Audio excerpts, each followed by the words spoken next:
지금 한국 정치와 세계의 전쟁 등 다 하나님의 계획 안에 있어서 허락하시는 것입니다. 오늘의 설교 제목은 고난이 왔을 때 반응입니다. 세상의 많은 사람들이 나쁜 사람에게는 나쁜 일이 생기고 착한 사람에게는 좋은 일이 일어난다고 생각합니다. 그러나 세상은 그렇게 간단하지 않습니다. 하나님께서 허락하시는 뜻이 있기 때문에 좋은 사람에게도 나쁜 일이 일어날 수 있고 나쁜 사람에게도 좋은 일이 생길 수 있는 것입니다. 구원받은 사람들은 나쁜 일이 생겼을 때 어떻게 반응할까요? 한 부류는 절망합니다. 대부분이 하나님이 왜 이렇게 하셨을까 의문을 갖다가 하나님을 오해하고 의심하고 원망하게 됩니다. 그러나 또 다른 부류는 내가 주님께 징계를 받았나? 내가 뭘 잘못했을까? 하고 자신을 돌아봅니다. 이게 정상적인 생각입니다. 열왕기상 17장 17, 18절. 이런 일 후에 그 집의 안주인인 그 여인의 아들이 병들었는데 그의 병이 심히 악화되어 그에게서 숨이 끊어진지라. 그녀가 엘리야에게 말하기를 오 하나님의 사람이여 내가 당신과 무슨 상관이 있기에 당신이 내게 와서 내 죄를 생각나게 하시며 내 아들을 죽이시나이까 하니 이 과부는 아들이 죽자 내 죄가 아들을 죽게 하지 않았을까 하고 자신의 죄를 생각하는 것입니다. 만약에 여러분의 자식이나 가족이 죽었을 때 내가 어떻게 반응할까? 무슨 생각을 할까? 하나님께 뭐라고 할까? 생각해 보십시오. 고난에 대한 반응으로 그 사람의 영적 상태를 알 수가 있습니다. 고난이 왔을 때 우리가 알아야 하는 것은 하나님께서는 고난을 허락하신다는 것입니다. 하나님께서는 꼭 고난과 시련으로 테스트를 하십니다. 자녀를 트레이닝 시키시는 것이죠.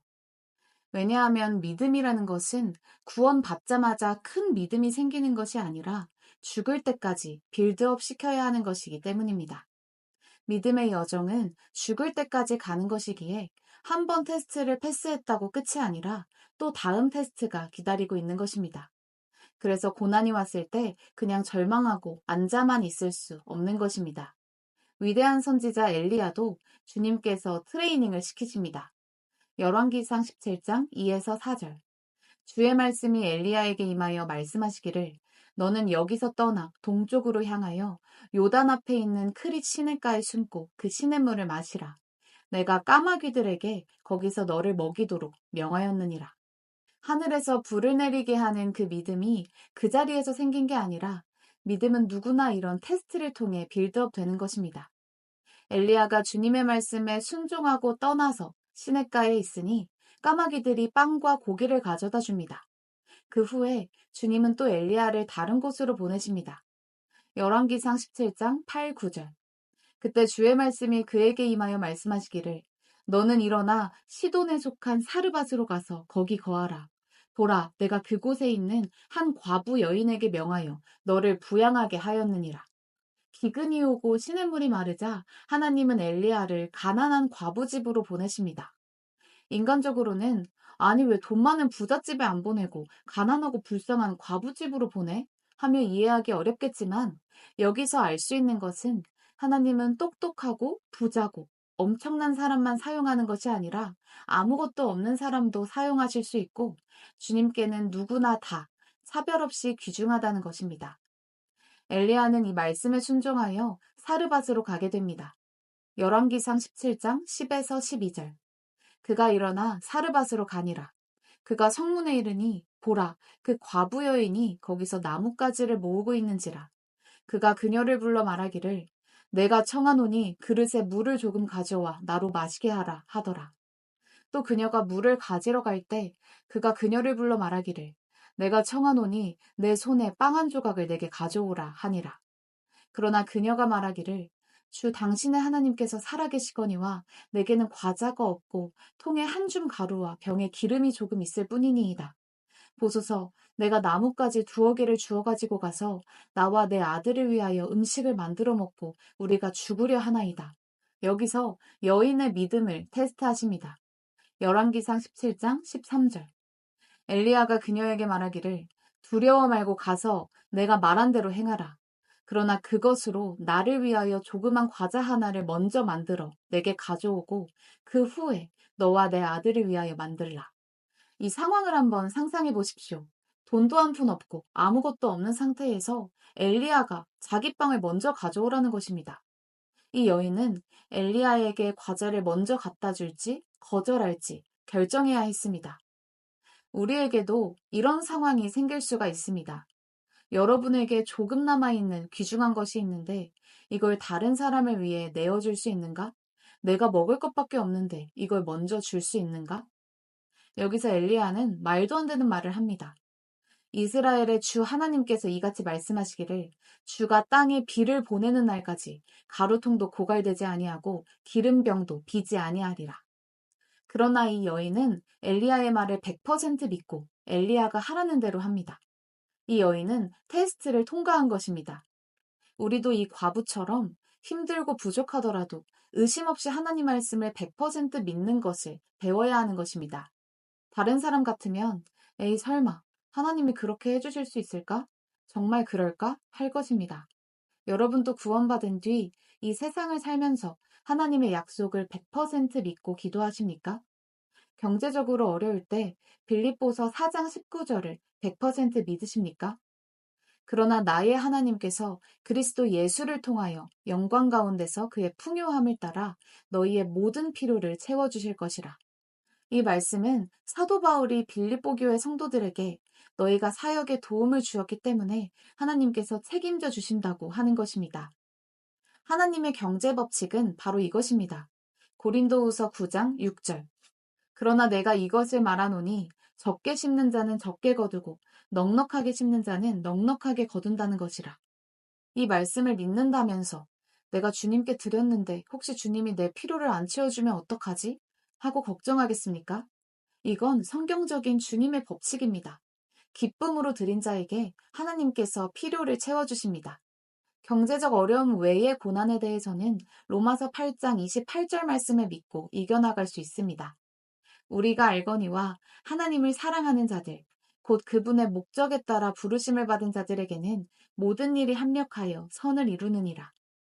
여러분이 이 구절을 믿는다면 좋은 일, 나쁜 일, 악한 일이 일어나도 모든 일이 합력하여 선을 이룬다고 믿으셔야 합니다. 지금 한국 정치와 세계의 전쟁 등 다 하나님의 계획 안에 있어서 허락하시는 것입니다.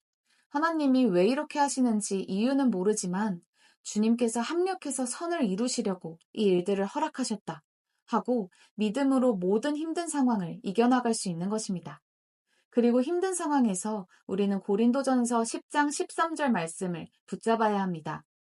사람에게 흔히 닥치는 시험 외에는 너희가 당한 것이 없나니 하나님께서는 신실하셔서 너희가 감당할 수 있는 것 이상으로 시험을 당하지 않게 하시고 시험을 당하면 피할 길도 마련하셔서 너희로 능히 감당케 하시느니라. 이 말씀에 의하면 과부처럼 여러분의 귀중한 아들이 죽었어도 그 시련을 감당할 수 있다는 것입니다. 이건 내가 감당 못해 라고 한다면 이 성경 구절을 부정하는 것입니다. 이 과부는 아들과 마지막으로 남은 음식을 먹고 죽으려고 했던 상황 가운데서도 엘리야에게 컴플레인 없이 빵을 먼저 갖다 주었습니다. 엘리야가 인간적으로 불쌍해서 또는 잘생겨서 준 게 아닙니다. 하나님 말씀을 100% 믿고 그렇게 한 것이었습니다. 이 여인은 믿음 없는 여인이 아니었습니다. 그러나 얼마 후에 이 과부의 아들이 죽게 됩니다.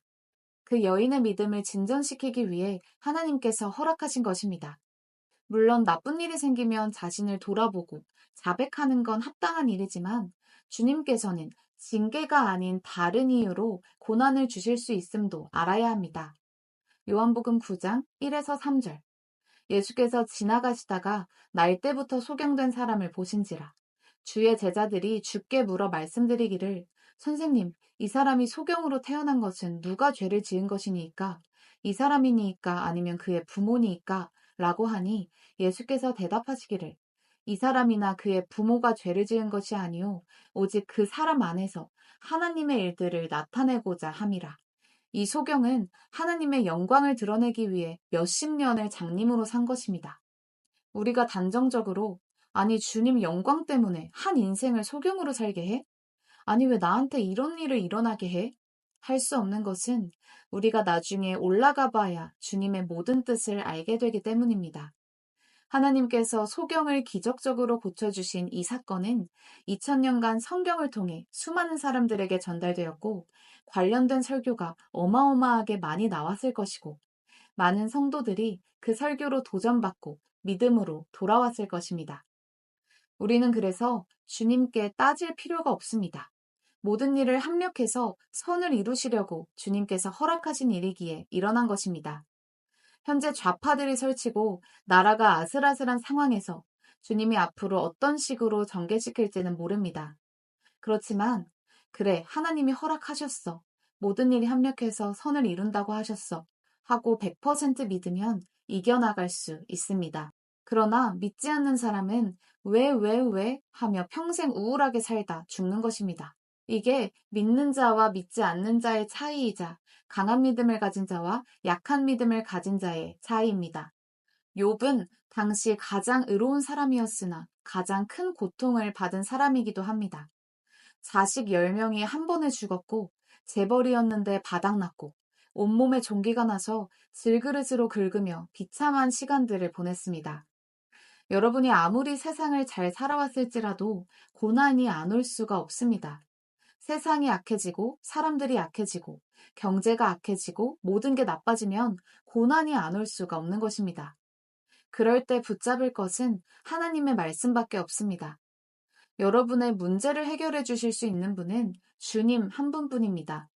경제적인 문제, 건강 문제, 인간관계 문제, 주변의 모든 어려움을 해결해 주실 수 있는 분은 하나님 한 분이십니다. 사람들은 자기가 그 문제를 해결하려고 하고 일상 속에서 어려움이 왔을 때 컴플레인하며 스트레스를 받습니다. 그러나 인간은 그 문제를 해결할 수도 없고 이유도 알 수가 없습니다.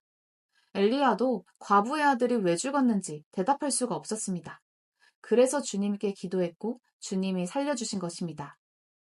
여러분도 어려움이 있다면 내 죄 때문에 이런 일이 생긴 건가?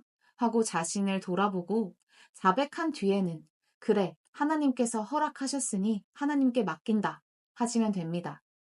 결국 우리가 알 수 있는 것은 하나님께서는 고난을 통해 우리를 단련시키신다는 것입니다.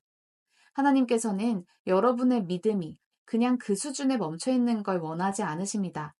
시련이 왔을 때 하나님의 말씀을 믿고 이겨나가는 것을 배우십시오. 왜 이런 일이 일어났을까 이유를 100% 모르더라도 하나님 말씀을 100% 믿고 이겨나가십시오. 고린도후서 10장 15절. 다만 우리가 희망을 가짐은 너희 믿음이 자라나서 우리의 규범에 따라 너희 가운데서 우리의 영역이 크게 확장되리라는 것이니. 이제부터는 주님만 믿고 좌절하지 마십시오.